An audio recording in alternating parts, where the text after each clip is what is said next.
I owe the public nothing." That was a quote from J.P. Morgan when asked about his business practices. You see, the Morgan name has impacted how banks operate, how corporations are structured, and even how entire economies are rescued during crises.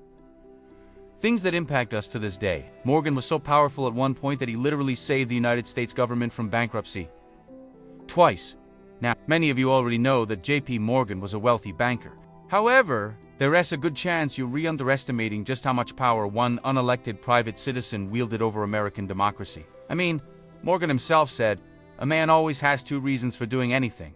A good reason and the real reason." It just goes to show that he knew very early on that appearances mattered more than truth, and that controlling capital meant controlling presidents, senators, and entire industries. From manufacturing financial panics to creating monopolies, J.P. Morgan is undeniably one of the most powerful figures in American history. Now, a story begins with John Pierpont Morgan. He was a man born into privilege.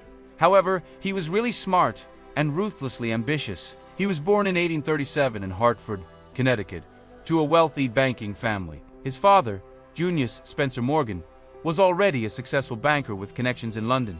That background gave young Pierpont, as he was called, advantages most Americans could never imagine. He attended elite schools in Switzerland and Germany, learning French, German, and the inner workings of European finance. By age 20, he was working at his father's London banking house, learning how international finance really operated. This wasn't rags to riches. This was riches to empire. Life for Morgan would have been comfortable as just another wealthy banker's son. However, things changed dramatically during the American Civil War. You see, Morgan saw the war as an opportunity, not a tragedy. In 1861, at age 24, he financed a scheme to buy defective rifles from a U.S. arsenal for $3.50 each and sell them back to the Union Army for $22 each. The rifles were known to blow off soldiers' thumbs when fired. Morgan made $20,000 in profit, about $650,000 today. When confronted about the defective weapons, Morgan argued it was just business. A congressional committee investigated, but took no action. Morgan learned an important lesson. Profit justified everything, and powerful men rarely faced consequences. Now, in this banking world, one of his first major breaks came during the Panic of 1873.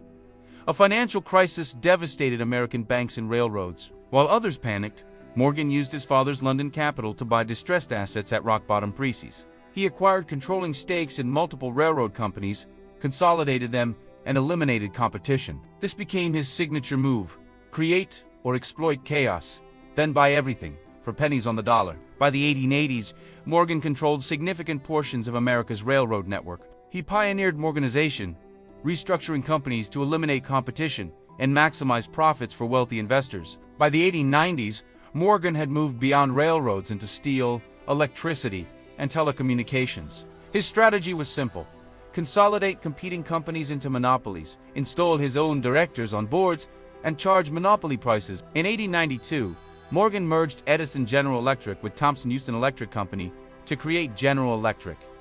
He then used his control to crush smaller competitors. By 1900, GE dominated the electrical equipment industry, and Morgan personally profited from every light bulb sold in America. But here's where Morgan's power really showed. You see, in 1895, the United States Treasury was running out of gold, threatening the country's ability to honor its debts.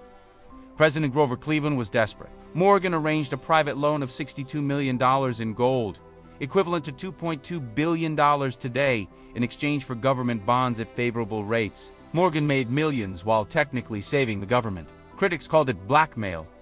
Morgan called it business. The U.S. government, the most powerful nation on earth, had been rescued by a private banker who then profited enormously from the rescue. That's power. Now let's talk about 1901, because this is where Morgan's influence becomes undeniable. Andrew Carnegie, the steel magnate, wanted to retire. Morgan saw opportunity. He orchestrated the largest financial deal in history at that time, buying Carnegie Steel for $480 million and merging it with other steel companies to create U.S. Steel Corporation. The company controlled 67% of American steel production. It was the world's first billion-dollar corporation, valued at $1.4 billion, equivalent to $50 billion today. Morgan personally made over $60 million from the deal. He had created the first true corporate monopoly, and it was perfectly legal. But behind all this wealth, was a darker reality. Morgan's monopolies destroyed competition, fixed prices, and crushed workers' wages. The companies he controlled operated sweatshops where workers earned poverty wages for 12-hour days, 6 days a week. When workers struck for better conditions, Morgan's companies hired private police and strikebreakers to violently suppress them. Morgan himself lived in a Fifth Avenue mansion filled with priceless art while his workers lived in tenements. He collected Renaissance paintings worth millions while paying his employees barely enough to survive. The contrast was obscene, and Morgan didn't care. He believed wealth was proof of superiority, and poverty was proof of weakness. The most dramatic demonstration of Morgan's power came in 1907 during the Panic of 1907.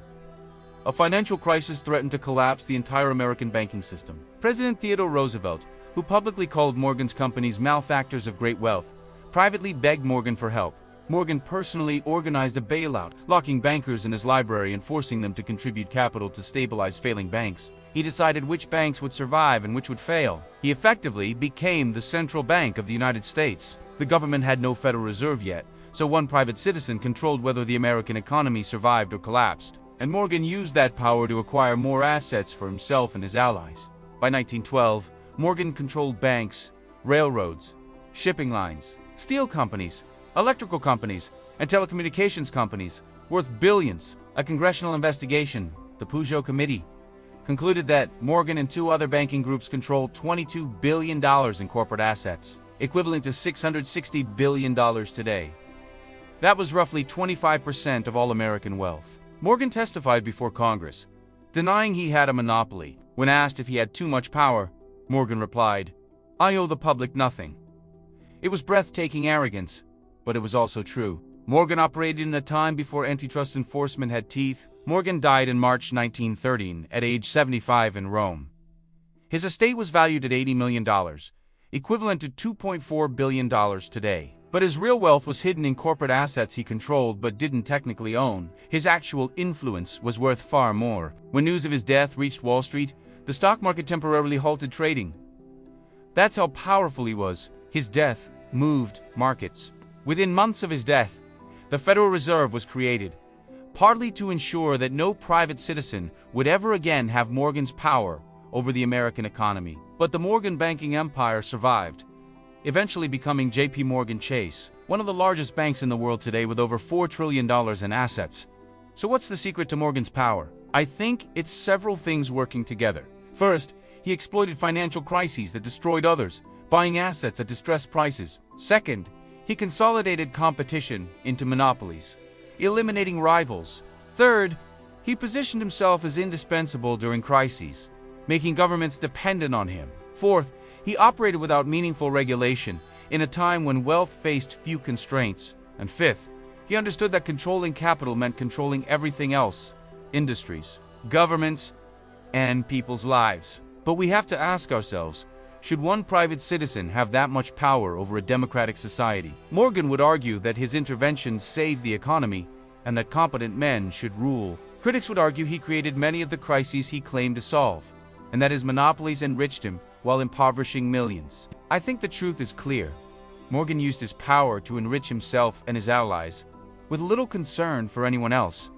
Legal doesn't mean ethical, and power, no matter how it's acquired, corrupts those who wield it without accountability. The banker who controlled presidents died over a century ago, but his empire lives on, and the question remains, have we really limited the power of private bankers, or have they just gotten better at hiding it? If you made it this far, leave a $! Emoji in the comments, and please subscribe if you haven't already. Thanks so much for watching, and I'll see you soon.